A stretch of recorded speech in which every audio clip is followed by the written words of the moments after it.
हाँ जी viewers, we are going to start a last part of this chapter, balance of payment, chapter number 12.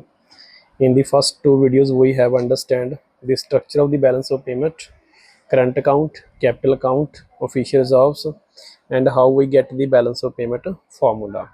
So in this part we will understand the two type of the items which are discussed in the balance of payment. First name is autonomous items and second item's name is accommodating items. So these two part of balance of payment will be discussed in the first part of this video. So first of all understand we what is the autonomous item and what are the accommodating items in the balance of payment. So जैसे कि हमने video के first और second part के अंदर balance of payment के ये तीन अकाउंट्स हैं जो इनके बारे में पढ़ा था, करंट अकाउंट, कैपिटल अकाउंट और ऑफिशियल रिजर्व्स। और इसके बाद हमने करंट अकाउंट के अंदर चार तरह के अकाउंट्स पढ़े थे। सबसे पहले हमारे पास था बैलेंस ऑफ ट्रेड, नंबर 2 पे था हमारे पास इसके अंदर गुड्स एंड सर्विस बैलेंस, इसके बाद हमने पढ़ा था इनविजिबल बैलेंस और इसके बाद हमने लास्ट में पढ़ा था टोटल करंट अकाउंट बैलेंस। इसी तरीके से जो कैपिटल अकाउंट है इसके अंदर हमने टोटल 5 एंट्रीज ऐड की थी। सबसे पहले हमने बोरोइंग किया था, बोरोइंग के बाद जो नंबर सेकंड की एंट्री थी वो था हमारे पास बैंकिंग कैपिटल।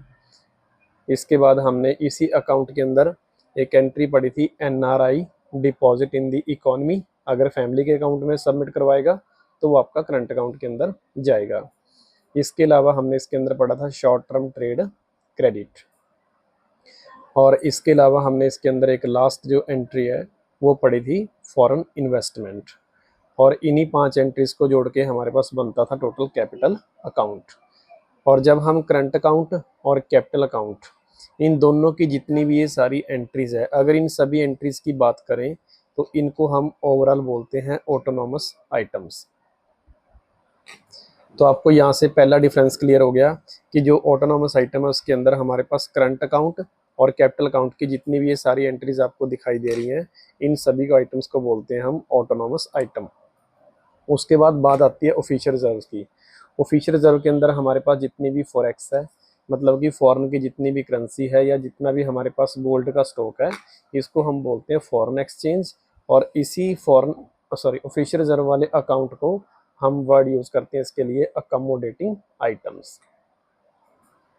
तो बेसिकली जो अकोमोडेटिंग आइटम्स हैं ये वाला अकाउंट डील करता है सिर्फ हमारा ऑफिशियल रिजर्व के साथ, और जो हमारी ऑटोनोमस आइटम है वो डील करती है करंट अकाउंट और कैपिटल अकाउंट के साथ। तो यहाँ से हम डिफरेंस क्लियर कर सकते हैं कि इसके अंदर हमारे पास फर्स्ट पॉइंट आता है कि it include the items of current account and capital account. इसके अंदर जितनी भी आइटम्स है वो कैपिटल अकाउंट और करंट अकाउंट की इंक्लूड है।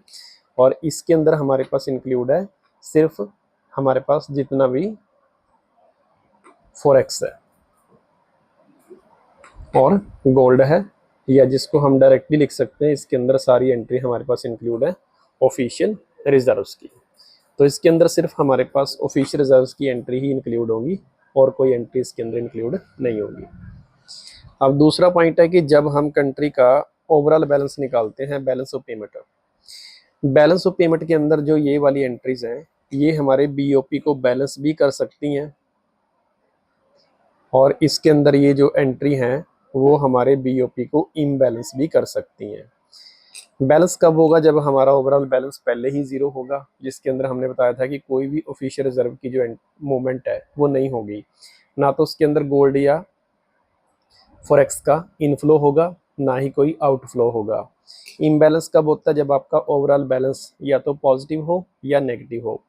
तो किसी भी कंट्री के अगर ये दोनों अकाउंट्स की एंट्री पॉजिटिव शो करती हैं तो ये दोनों एंट्रीज मिलके अकाउंट को इम्बैलेंस कर सकती हैं।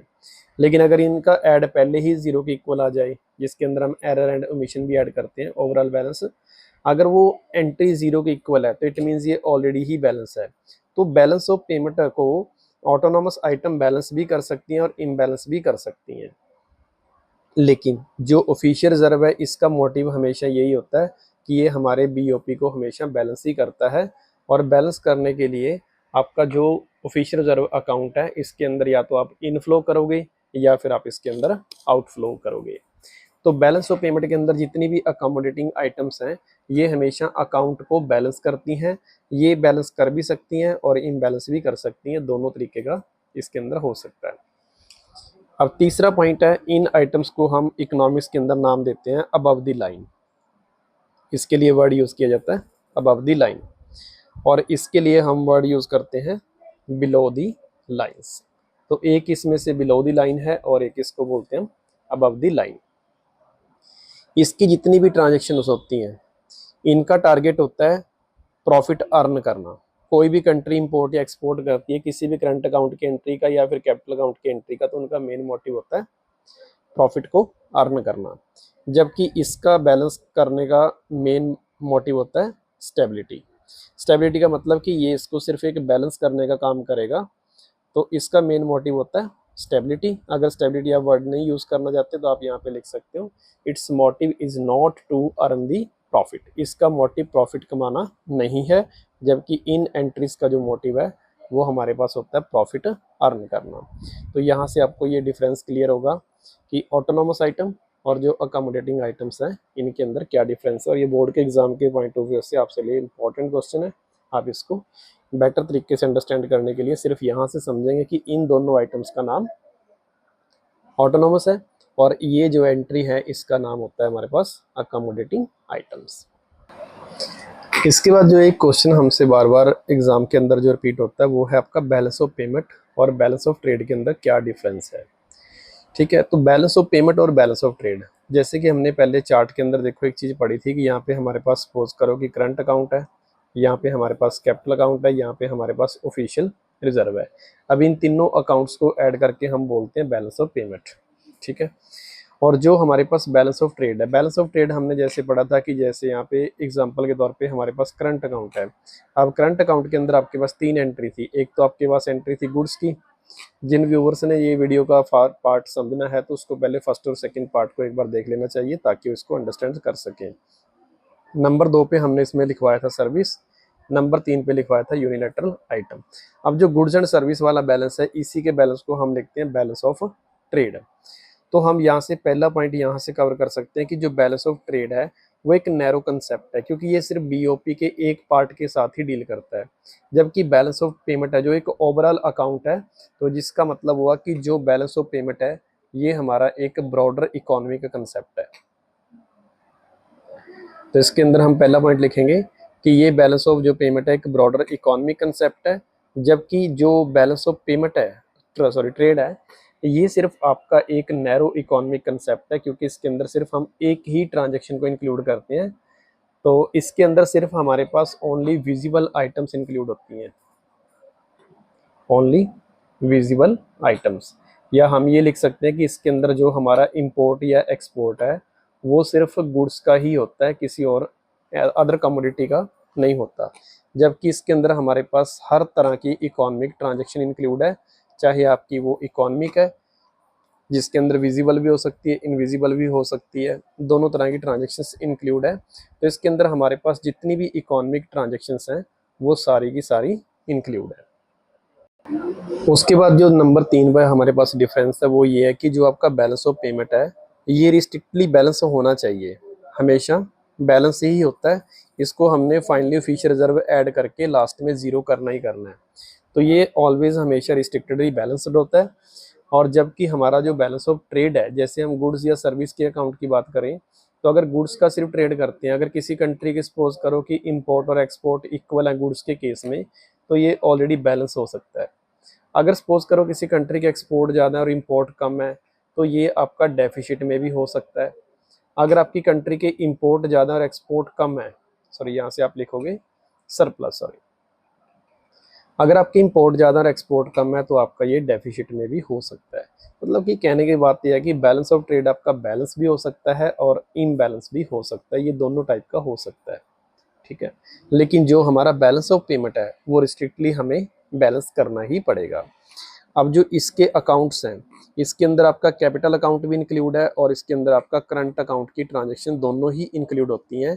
जबकि जो बैलेंस ऑफ ट्रेड है इसकी जो ट्रांजैक्शन है इसकी ट्रांजैक्शन सिर्फ करंट अकाउंट में ही रिकॉर्ड की जाती है, इसकी कोई भी ट्रांजैक्शन है जो आपकी कैपिटल अकाउंट में नहीं जाएगी। तो ये आपका डिफरेंस है बैलेंस ऑफ पेमेंट और बैलेंस ऑफ ट्रेड। तो ये क्वेश्चन भी आपको एग्जाम के अंदर पूछा जा सकता है कि बैलेंस ऑफ ट्रेड और बैलेंस ऑफ पेमेंट में क्या फ़र्क है। इसके बाद हमारे पास नेक्स्ट टॉपिक है सिग्निफिकेंस ऑफ बीओपी। बीओपी का सिग्निफिकेंस का मतलब है कि हम बैलेंस ऑफ पेमेंट जब भी तैयार करते हैं किसी कंट्री का, उसको तैयार करने की क्या इंपॉर्टेंस है, इससे हमें इकोनॉमी के बारे में क्या क्या चीज़ों के बारे में, वेरिएबल्स के बारे में पता चलता है। तो देखिए, जब भी हम किसी भी कंट्री का बैलेंस ऑफ पेमेंट पढ़ते हैं तो उससे हमें उस कंट्री का जो फाइनेंशियल स्टेटस है उसके बारे में इंफॉर्मेशन मिलती है। अगर देखिए बैलेंस ऑफ पेमेंट के अंदर आपके जो ऑफिशियल रिजर्व्स हैं, अगर ये लगातार आउटफ्लो हो रहे हैं, आउटफ्लो का मतलब कि आपकी कंट्री का जो गोल्ड या स्टॉक आपके पास किसी भी चीज़ का, फॉरेक्स का, अगर ये कंटिन्यूसली आउटफ्लो हो रहा है तो इससे आपका जो स्टेटस है फाइनेंशियली, इससे हमें पता चलता है कि आपका जो फाइनेंशियल स्टेटस है वो इस समय वीक है। अगर आपके ऑफिशियल रिजर्व के अंदर कंटिन्यूसली इनफ्लो हो रहे हैं, आपके पास बाहर से गोल्ड का या फॉरेक्स का स्टॉक एक्सचेंज बढ़ता जा रहा है, तो इससे आपको पता लगता है कि आपकी जो फाइनेंशियल पोजीशन है इस समय वो स्ट्रांग है। तो इससे हमें अपनी कंट्री के बारे में जो फाइनेंशियल स्टेटस है डोमेस्टिक इकोनॉमी का, उसके बारे में इंफॉर्मेशन मिलती है। उसके बाद हमारे पास सेकंड इंपॉर्टेंस है net factor income from abroad. अगर हम ये जानना चाहते हैं कि हमें बाहर की कंट्री से नेट कितनी इनकम आई है, net factor income from abroad, हमें फॉरेन से, बाहर से, अब्रॉड से कितनी नेट इनकम आ रही है, तो उसका अगर हमें पता करना है तो हमें बैलेंस ऑफ पेमेंट से ही पता लगेगा। अब देखिए कैसे पता लगता है। जैसे हमने करंट अकाउंट के बारे में पढ़ा था, तो करंट अकाउंट के अंदर हमारे पास 3 तरह के अकाउंट थे, जिसके अंदर हमने गुड्स के बारे में पढ़ा, एक हमने सर्विस के बारे में पढ़ा, और एक हमने इसके अंदर पढ़ा था यूनिलैटरल आइटम्स। अब सर्विस के बारे में हमने पढ़ा था कि एक ये सर्विस हमारी फैक्टर की फॉर्म में होती है और एक हमारी ये होती है नॉन फैक्टर्स की। अब फैक्टर्स का जो बैलेंस है उसको हमने 2 पार्ट में डिवाइड किया था, एक लेबर का पॉइंट था और एक इसके अंदर हमारे पास था जैसे कि लैंड, कैपिटल और entrepreneur. Land, labour, capital, entrepreneur. अब इन चारों का जो ट्रांजेक्शन है वो x माइनस एम के साथ डिवाइड किया जाएगा और इसी से हमें पता लगता है कि नेट फैक्टर इनकम अब्रॉड कितनी आई है या कितनी गई है। अगर आप ये वाली एंट्री फाइंड करना चाहते हो कि बाहर से टोटल कितनी नेट फैक्टर इनकम आई है, तो हमें पहले इसके बारे में पता होना चाहिए। और ये हमें कहाँ से मिलेगा? करंट अकाउंट से। और करंट अकाउंट हमें कहाँ से मिलेगा? बीओपी से। तो इट मीन्स जब तक हम बीओपी के बारे में नहीं पढ़ेंगे तो हमें ये नहीं पता लगेगा कि net factor income from abroad कितनी रिसीव हुई है या कितनी हमने पेड की है। अगर इस फैक्टर को फाइंड आउट करना है तो आपको बीओपी के बारे में पढ़ना पड़ेगा। उसके बाद X minus M as a component of aggregate demand. अगर आप किसी भी कंट्री की ओपन इकोनॉमी के अंदर एग्रीगेट डिमांड पता करना चाहते हो तो एग्रीगेट डिमांड पता करने का हमारे पास जो सिस्टम है C प्लस आई प्लस जी प्लस एक्स माइनस एम। सी का मतलब प्राइवेट फाइनल कंजम्पशन एक्सपेंडिचर, आई का मतलब ग्रॉस डोमेस्टिक कैपिटल फॉर्मेशन, जी का मतलब गवर्नमेंट फाइनल कंजम्पशन एक्सपेंडिचर और एक्स माइनस एम का मतलब एक्सपोर्ट माइनस इंपोर्ट। अब ये जो एंट्री है एक्स माइनस एम वाली, अगर हम अपनी कंट्री की टोटल एग्रीगेट डिमांड फाइंड करना चाहते हैं तो इस फैक्टर्स को ऐड करना पड़ेगा। लेकिन ये हमें मिलेगा कहाँ से? अब जितनी भी हमने बीओपी के अंदर एंट्रीज पढ़ी हैं, सभी एंट्रीज के अंदर हमें एक्स माइनस एम ही यूज़ किया, चाहे वो गुड्स है, चाहे वो सर्विस है, चाहे वो यूनिलैटरल है या कैपिटल अकाउंट है या ऑफिशियल रिजर्व्स है, सभी के अंदर हमने ये वाली एंट्री ही यूज़ करी है। और ये वाली एंट्री हमें बीओपी से ही मिलेगी। अगर हम बीओपी नहीं पढ़ेंगे तो हम अपनी कंट्री की एग्रीगेट डिमांड के अंदर इस वेरिएबल्स को फाइंड आउट नहीं कर सकते। अगर आपने इस वेरिएबल को फाइंड आउट करना है कि हमारी कंट्री के अंदर एग्रीगेट डिमांड के अंदर एक्सपोर्ट इंपोर्ट कितना है, तो उसके लिए आपको बीओपी की हेल्प लेनी पड़ेगी। विदाउट बीओपी की हेल्प के आप इस फैक्टर्स को या इस वेरिएबल्स को ऐड नहीं कर सकते। नेक्स्ट पॉइंट है to check out the market potential. अगर हम अपनी कंट्री का मार्केट पोटेंशियल चेक करना चाहते हैं, मार्केट पोटेंशियल का मतलब क्या होता है कि हमारी जो कैपेबिलिटी है वो हम कितने का उस चीज़ के अंदर कैपेबल हैं। अगर हमारा इंपोर्ट ज़्यादा है और एक्सपोर्ट्स कम है, दो कंडीशन हो सकती हैं, या आपके पास इंपोर्ट ज़्यादा होते हैं या एक्सपोर्ट ज़्यादा होते हैं। अगर आपका बैलेंस ऑफ पेमेंट के अंदर एक्सपोर्ट हमेशा ज़्यादा दिखाई दे रहा है तो हमें ये पता लगता है कि हम मार्केट पोटेंशियल में गुड हैं, क्योंकि हमारे एक्सपोर्ट्स ज़्यादा है और इंपोर्ट्स कम है, तो हमारी मार्केट पोटेंशियल गुड है। अगर आपकी इंपोर्ट ज़्यादा है और एक्सपोर्ट कम है तो आपको यहाँ से पता लगेगा कि हमारा जो मार्केट पोटेंशियल है वो काफ़ी लो है। हमारी मार्केट के अंदर इतनी एडवांस रिसोर्स टेक्निक या स्किल नहीं है कि हम कंट्री के जो नीड्स हैं या डोमेस्टिक जो हमारी नीड्स हैं उनको हम पूरा कर सकें। अगर आपकी बैलेंस ऑफ पेमेंट के अंदर X is greater than M है तो आपका जो मार्केट पोटेंशियल है वो गुड है। अगर आपके इंपोर्ट ज़्यादा और एक्सपोर्ट कम है तो आपको यहाँ से पता लगेगा कि हमारा जो मार्केट पोटेंशियल है वो अभी भी कम है। लास्ट पॉइंट है, इसके साथ हम अपनी कंट्री की जो मॉनेटरी और या जो फिजिकल पॉलिसीज़ हैं उनको प्रिपेयर कर सकते हैं। अब किसी कंट्री के सपोज करो कि एक्सपोर्ट कम है और इंपोर्ट ज़्यादा है तो वो अपनी फिजिकल पॉलिसी के अंदर क्या क्या चेंज कर सकते हैं। अब हमें पता है कि इंपोर्ट ज़्यादा है तो हम क्या करेंगे, फिजिकल पॉलिसी के अंदर जो हमारी कस्टम ड्यूटी है इंपोर्ट एक्सपोर्ट उसको बढ़ा देंगे। अगर आपको लगता है कि आपके एक्सपोर्ट ज़्यादा और इंपोर्ट कम है तो हम तो इसमें बेनिफिट है। लेकिन अगर आपकी कंट्री के एक्सपोर्ट लगातार रिड्यूस हो रहे हैं और आपके इंपोर्ट लगातार इंक्रीज हो रहे हैं तो आप कस्टम ड्यूटी है जो वो बढ़ा सकते हैं। लेकिन इस बात के बारे में पता कब लगेगा, या किसी कंट्री के अंदर जो बैंक है वो अपनी CRR बढ़ा सकते हैं।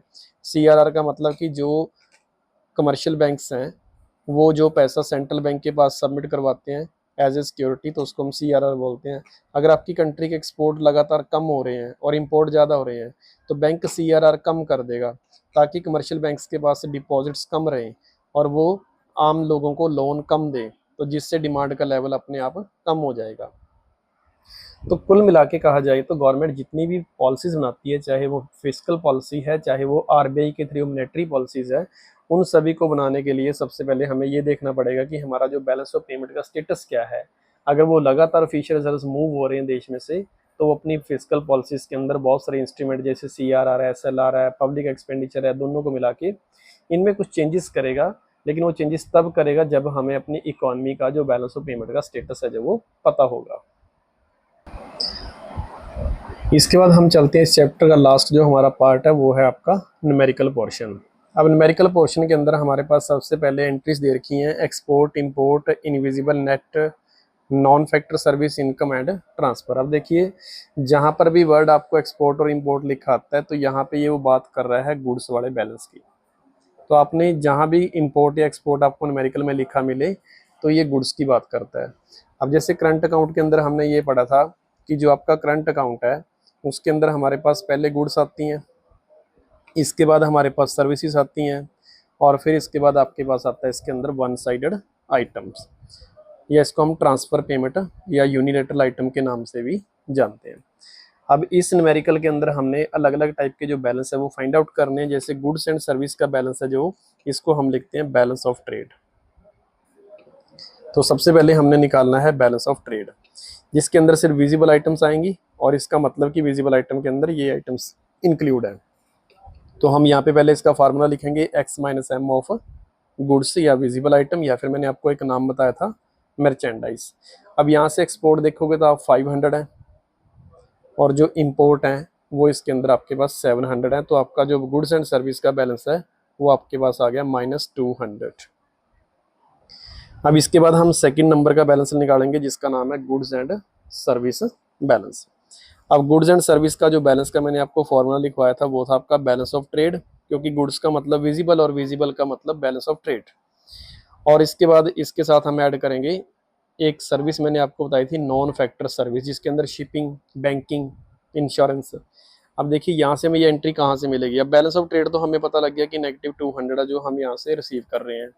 नॉन फैक्टर का मतलब यहाँ से ये वाली सर्विस देखोगे आपको ये वाली है नॉन फैक्टर सर्विस।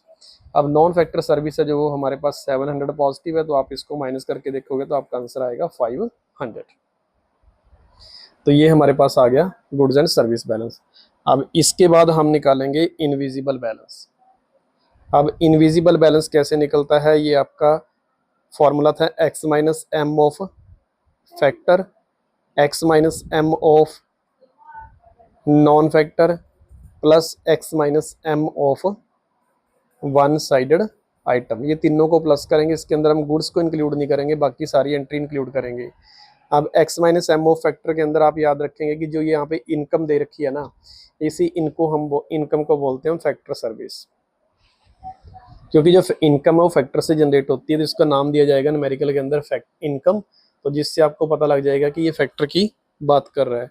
तो फैक्टर की जो इनकम है वो हमारे पास है 500, उसके बाद नॉन फैक्टर की जो एंट्री है वो हमारे पास है 700, और जो आपके पास यूनिलैटरल या ट्रांसफ़र की एंट्री है वो है 200। आप इन सभी को प्लस करके तो आप यहाँ से इसका आंसर कैलकुलेट करेंगे 1400। और लास्ट में हमारे पास आता है current account balance. Current account balance मैंने आपको बताया था कि जो बैलेंस ऑफ ट्रेड है और जो इनविजिबल बैलेंस है इन दोनों को ऐड करके ही आएगा। अब इन दोनों को ऐड कर लीजिए। अब इनविजिबल बैलेंस हमारे पास 1400 है और जो हमारे पास बैलेंस ऑफ ट्रेड है वो -200 है। तो आप -200 के अंदर 1400 ऐड करके आप इसका बैलेंस निकालेंगे ओवरऑल 1200। तो ये आपका अकाउंट है करंट अकाउंट की 4 एंट्री हैं, balance of trade, goods and service balance, invisible balance और करंट अकाउंट बैलेंस। अब यहाँ से आप इस डाटा को लिख लीजिए ताकि आपको आगे कैपिटल अकाउंट के साथ इसको ऐड करके ओवरऑल बैलेंस और बैलेंस ऑफ ट्रेड निकाला जा सके। तो ये था आपका करंट अकाउंट बैलेंस का न्यूमेरिकल पोर्शन। तो हमने करंट अकाउंट बैलेंस निकाला 1200। अब इसके बाद हम निकालेंगे यहाँ पर कैपिटल अकाउंट बैलेंस। अब कैपिटल अकाउंट बैलेंस है जो हम 5 एंट्रीज उसके अंदर ऐड करेंगे, जैसे कि हमने पहले वीडियो के पार्ट 2 में पढ़ा था। इसके अंदर सबसे पहले borrow, foreign investment, NRI deposit, banking capital और शॉर्ट टर्म ट्रेड क्रेडिट, ये 5 एंट्रीज को जोड़ के हम बोलते हैं कैपिटल अकाउंट। अब देखिए इसके अंदर हमारे पास ये 2 जो एंट्री हैं, इसके अंदर एक असिस्टेंस बोरिंग है, एक कमर्शियल बोरिंग है। दोनों के बारे में हम पढ़ चुके हैं कि 2 तरीके से पैसा बोरो किया जाता है, एक कमर्शियल और एक असिस्टेंस। कमर्शियल के अंदर हम कंसेशन रेट पे करते हैं और असिस्टेंस के अंदर हम इंटरनेशनल मनी मार्केट के अंदर से पैसा परचेज करते हैं, बोरो करते हैं। अब इन दोनों को प्लस माइनस करके देखोगे तो आपके पास वैल्यू आएगी -300। फॉरेन इन्वेस्टमेंट 2 टाइप की, एक एफडीआई की फॉर्म में होती है और एक एफआईआई, जिसका नाम मैंने आपको लिखवाया था पोर्टफोलियो, जिसके अंदर कोई भी कंपनी शेयर परचेज करती है और जिसके अंदर खुद यहाँ पर आके ऑनरशिप जनरेट करती है। अब इन दोनों को ऐड करके देखोगे तो आपके पास एंट्री आएगी -1700। एनआरआई डिपॉजिट हमारे पास पॉजिटिव है। बैंकिंग कैपिटल जो कमर्शियल बैंक्स के पास, फॉरेन बैंक्स के जो एसेट्स हैं उनको बोलते हैं बैंकिंग कैपिटल। और उसके बाद फॉरेन से हम जो भी माल परचेज करते हैं बाद में उनकी पेमेंट फ्यूचर में करते हैं। इन सभी का ऐड करके आप निकालोगे यहाँ से कंप्लीटली कैपिटल अकाउंट बैलेंस। तो ये आपके पास आ गया 2000, यहाँ से 500 माइनस कर दीजिए तो आपके पास ये आ गया टोटल 12000 नेगेटिव आ गया। ये आपके पास आ गया टोटल कैपिटल अकाउंट बैलेंस। तो ये हो गया हमारा कैपिटल अकाउंट बैलेंस। अब इसके बाद मान लो कि यहाँ पे आपको एंट्री दे दी एक एरर एंड ओमिशन की। एरर एंड ओमिशन दे दिया हमारे को, मान लो 1200 पॉजिटिव दे दिया, ठीक है। अब यहाँ से हम निकालेंगे ओवरऑल बैलेंस। अब जो ओवरऑल बैलेंस है उसका फार्मूला मैंने लिखवाया था, current account balance, capital account balance plus error and omissions, तीनों को ऐड करके हम निकालेंगे यहाँ पे current account balance, sorry overall balance. अब जो आपका ओवरऑल बैलेंस में से जो करंट अकाउंट का बैलेंस है वो मैंने यहाँ पे लिखा हुआ था पहले 1200। तो यहाँ से आप एंट्री उठाओगे 1200 की, करंट अकाउंट का हो गया। उसके बाद आ गया हमारे पास कैपिटल अकाउंट, इसकी एंट्री है हमारे पास 12000 नेगेटिव। एरर एंड ओमिशंस की एंट्री है जो वो हमारे पास 1200 है। तो आप इनको प्लस माइनस कर लीजिए तो आपके पास ये नेगेटिव हो गया 12000 और पॉजिटिव हो गया 2400। आप इसको माइनस करके देखोगे तो आपका ओवरऑल बैलेंस आ गया -9600।